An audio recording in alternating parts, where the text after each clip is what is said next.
sumatorias de Riemann y el cálculo de área.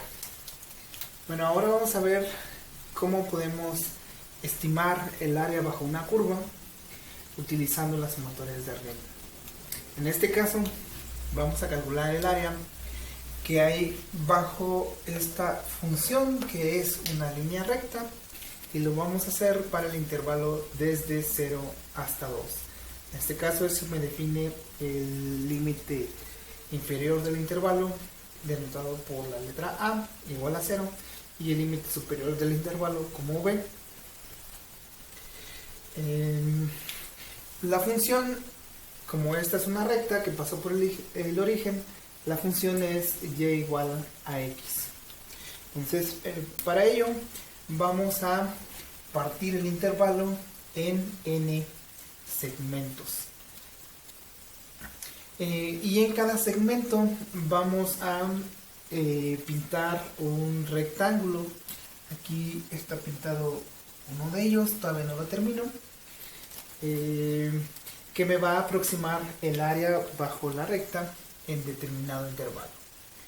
Por ejemplo, en este intervalo podríamos aproximar el área bajo la recta con ese rectángulo, donde el lado izquierdo, la esquina superior izquierda del rectángulo toca en un solo punto a la curva, y de esta manera estaríamos subestimando el área.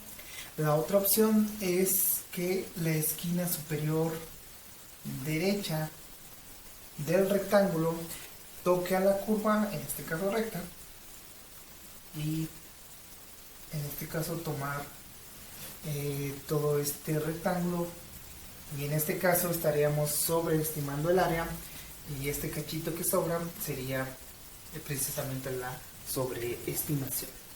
Vamos a hacer este último caso. El primero que se mencionó se hace de manera similar. Entonces, en este rectángulo, la altura de este rectángulo está dada por el valor de la función en este punto, que tiene abscisa xy, y la correspondiente altura sería el valor de la función en xy. El ancho del intervalo está denotado por delta xy, y aquí sobre el eje de las abscisas hemos marcado cada una de los valores de las abscisas que me delimitan a cada uno de los intervalos.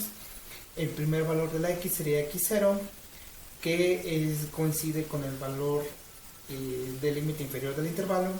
El siguiente valor de la abscisa que me delimita el primer intervalo sería x1, luego x2, y así hasta llegar a xn, que toma el valor de b. Entonces aquí, como ya dije, estoy indicando el iésimo intervalo, y este iésimo intervalo tiene como delimitante del lado izquierdo la xy menos 1 y del lado derecho la xy.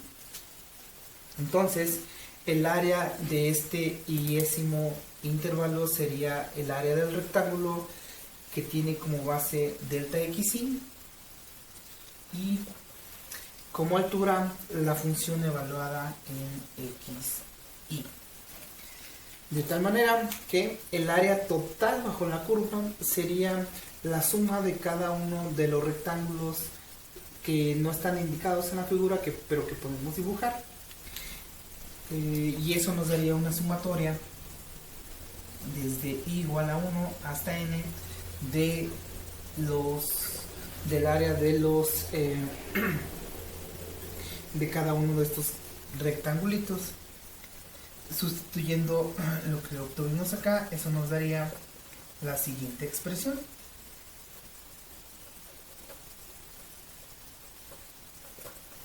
Ahora lo que vamos a hacer es suponer que cada uno de estos intervalos tiene el mismo ancho. En este caso tenemos lo que se conoce como una partición del intervalo total regular, es decir, cada uno de los anchos, cada uno de los segmentos tiene el mismo ancho.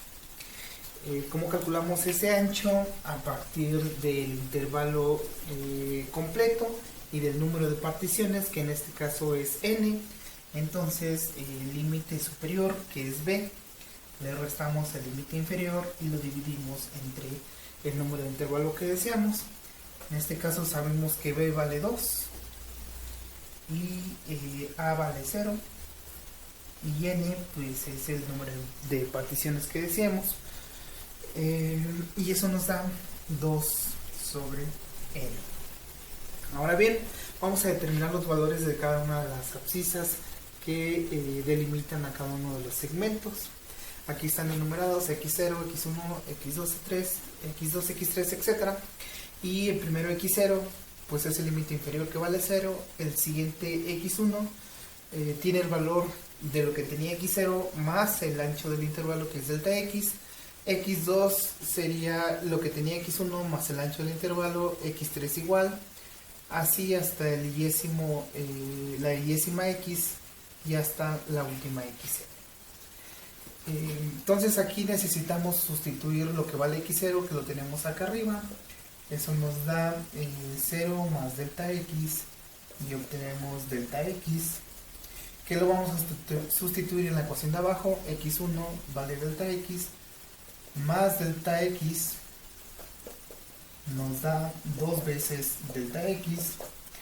Para el siguiente sustituimos lo que obtuvimos para x2 y le sumamos un delta x, que nos daría 3 veces delta x.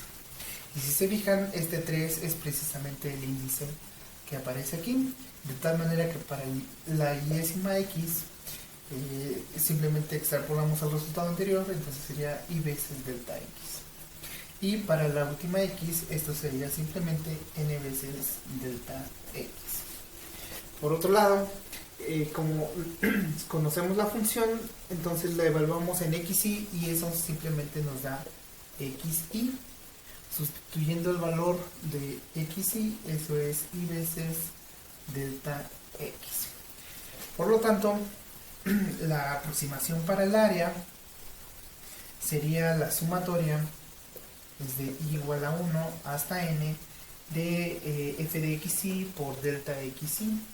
F de delta xy, aquí lo tengo, es y veces delta x, y delta xy, pues acá está, que es 2 entre n. Bueno, vamos a poner primero delta x, y delta x por delta x es una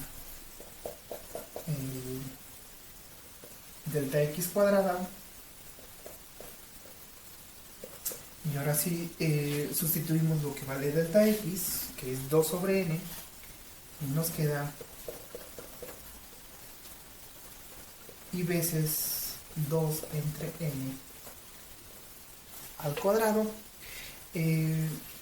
Esta cantidad evidentemente no depende del índice, por lo tanto es una constante que la podemos sacar de la sumatoria y nos quedaría 4 veces entre n cuadrada, que es el cuadrado de esta cantidad, por la sumatoria desde i igual a 1 hasta n de i.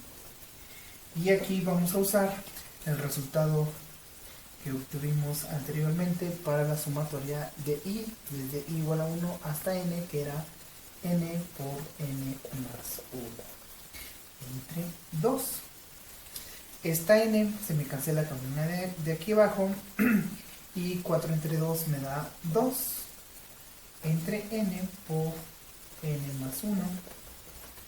Si dividimos ambos términos de del paréntesis entre n, obtenemos 2 veces n entre n, me da 1, y 1 sobre n me queda 1 sobre n, y multiplicamos el 2 por cada uno de los términos, queda 2 más 2 veces más 2 entre n.